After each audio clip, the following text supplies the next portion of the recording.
punya mimpi grup bambu mana saja mereka sekali waktu akan boleh berkiprah di ibu kota Jakarta untuk memainkan lagu Indonesia Raya di istana, seperti itu.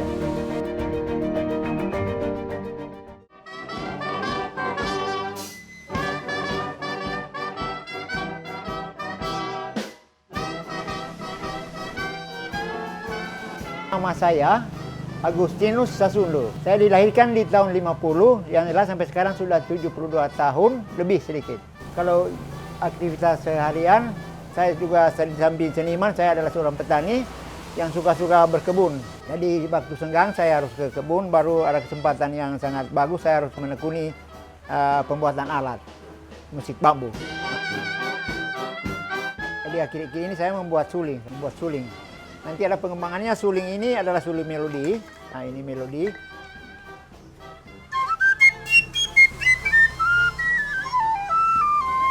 Mengapa suling ini? Suling ini saya ajarkan untuk anak-anak, ini mudah memainkannya. Mengapa saya harus membuat alat musik bambu? Saya dilahirkan di Kampung Lenganeng, di atas gunung. Baru di situ pas ada orang tua yang bikin alat. Dan saya tertarik dengan itu, saya sudah menjadi anggota dan saya mulai belajar. Tetapi dari segi bentuknya bukan seperti ini lagi dulu. Jadi dari segi bentuk, saya berpikir supaya orang akan tertarik, saya mulai membuat model yang baru.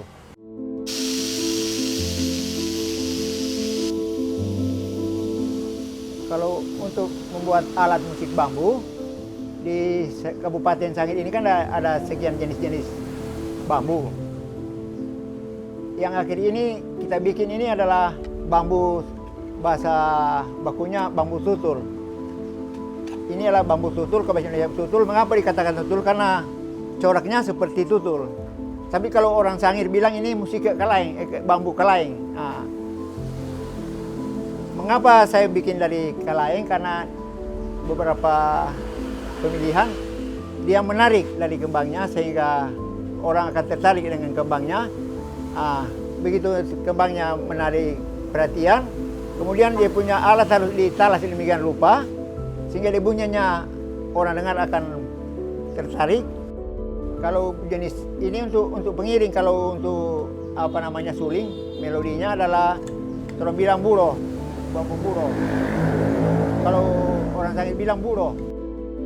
Kalau bambu tutul itu pengiring yang mulai dari korno sola, korno remifa, ada banyak jenis-jenis itu musik kalaeng, bambu kalaeng. Ada bassnya. Waktunya sih memang sedikit lama karena apa? Dia harus dari segi bentuknya harus dibuat sedemikian rupa supaya menarik, dan itu harus membutuhkan tenaga kerja. Karena kalau dia bentuk begini saja ini cukup sedikit lama ini karena dia harus ada cetakan, kemudian dia punya teropong ini, corong ini harus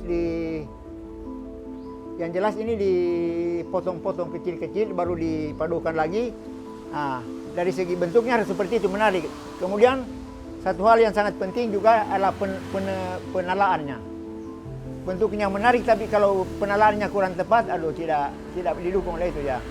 Sehingga harus pas-pas dia punya suara, misalnya ini.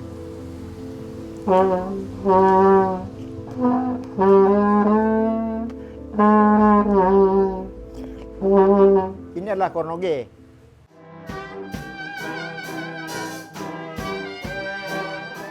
Ya kalau musik bambu adalah sejak saya lahir dan tahu memainkan alat musik bambu bahwa musik ini adalah musik khas Sangir. Jadi seluruh pengembangannya terjadi kan di Sangir, Kabupaten Sangir. Di tempat-tempat lain sih ada, tetapi katakanlah secanggih yang ada di Sangir. Dari segi bentuknya, dari kualitas suaranya, dari akor-akor yang dihasilkan. Karena dengan musik tradisional, musik bambu ini, dia punya akor-akor musik jazz bisa, semua jenis-jenis akor bisa. Kalau untuk gereja, lagu-lagu gereja, biasanya aransemennya langsung dari tidak pakai partitur. Langsung nyanyi lagu ini, akornya langsung pakai kode. Biasanya pakai kode, katakanlah akor 1, akor 2, akor 3, akor 4, C, D, dan seterusnya. Baru ada minornya, kalau minor kasih miring, misalnya D minor. A minor, G minor. Kalau miring berarti minor. Kalau lurus-lurus begini mayor, begitu. Jadi biasanya dengan mempelajari kode-kode akor, lagu apa saja dimainkan, yang penting saya sudah mengerti kodenya. Termasuk lagu-lagu pop Indonesia, yang penting mereka dengar melodinya. Kalau biasanya ada nanti ketika ada lomba, baru diaransemen pakai partitur. Semua ditulis di papan, dan mau tidak mau semua anggota penim harus memainkan sesuai dengan partitur yang ada. Dengan memainkan partitur yang ada dengan baik, katakanlah nomor tidak usah dicari, dia datang sendiri.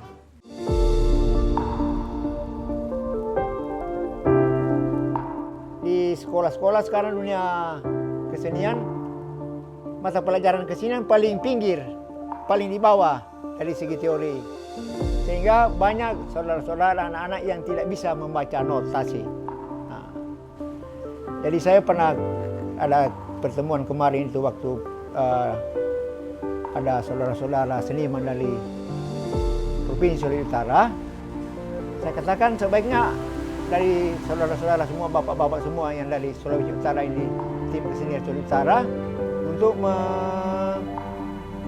memasukkan pelajaran kesenian, cara membaca not, supaya anak-anak ke depan sudah bisa membaca notasi.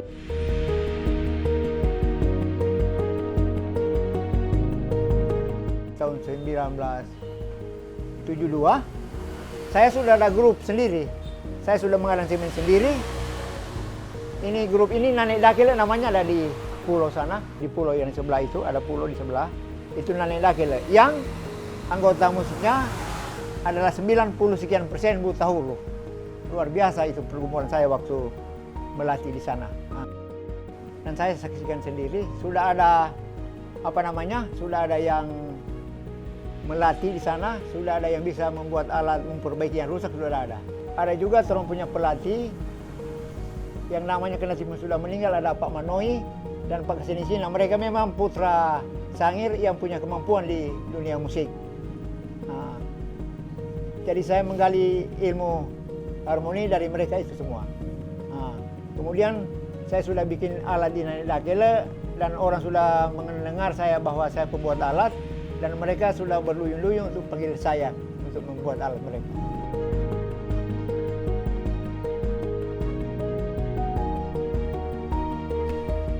Wah, tidak bisa diukir dengan kata-kata, karena memang luar biasa, di luar mimpi.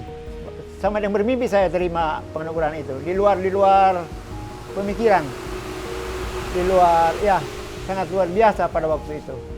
Saya bersama ibu harus berangkat, aduh luar biasa. Ya luar biasa manfaatnya. Di samping pengembangan musik bambu, sedikitnya saya harus gunakan untuk itu. Baru untuk sumber daya alamnya, saya sudah mulai tanam bambu tutul untuk anak cucu ke depan, sehingga mereka tidak akan lagi susah-susah seperti dia punya opa mau cari baulu di bawah lembah. Banyak sekali mungkinnya. Ada hal yang di usia tua ini membantu saya untuk modal kerja kah, tetap saya gunakan seperti itu. Misalnya untuk bertani, saya beli pupuk untuk supaya tanaman subur dan bisa mengambil hasil dari situ. Ya mudah-mudahan dari Kemendikbud tetap ada perhatian ke maestro-maestro. Dalam kiprahnya musik bambu, dari awal saya sudah mendampingi beliau dalam suka duka. Yang boleh diceritakan, kalau dulu sejak awal, pokoknya Bapak saking hobinya, kadangkala tidak memberitahu di rumah mau kemana. Nanti saya dengar sudah di kampung ini, di kampung itu. Tapi ya dipahami karena hobinya itu, saya terus mendampingi beliau. Dan kemana saja beliau pergi untuk membuat musik bambu sekaligus melatih, karena dulunya masyarakat membuat alat. Untuk memperoleh alat itu mesan sama bapak, tapi tidak dibuat di rumah, ke kampung-kampung. Dan dulunya tidak pernah bapak memberi atau mematok harga. Puji syukur 2016 bapak dipanggil menerima anugerah maestro bersama dengan ibu. Saya mendampingi bapak, diberikan duitnya 5 juta dek. Ibu masuk di kamar di hotel, saya menangis. Karena selama itu kalau dapat 5 juta dek dengan bulan-bulan itu. Beliau melatih musik, membuat alat. Nah, dengan adanya perhatian pemerintah ini saya sangat bersyukur.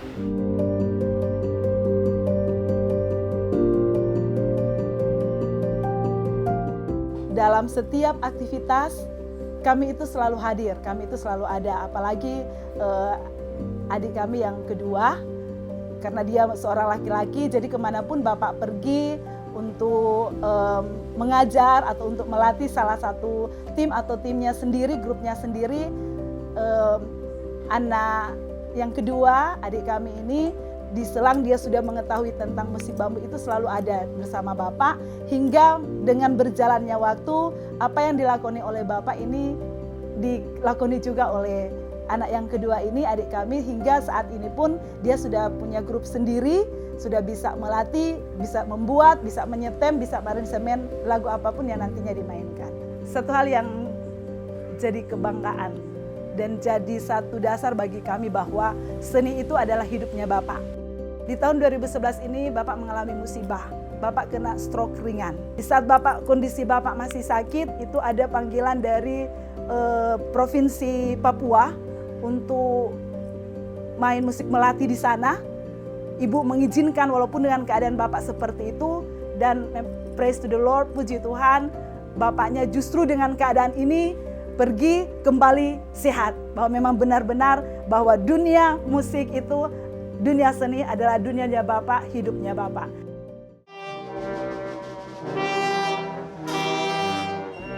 Dia benar-benar menjadi aset daerah Sangihe Talaut atau secara khusus Sulawesi Utara. Karena memang beliau itu layak untuk mendapatkan gelar maestro.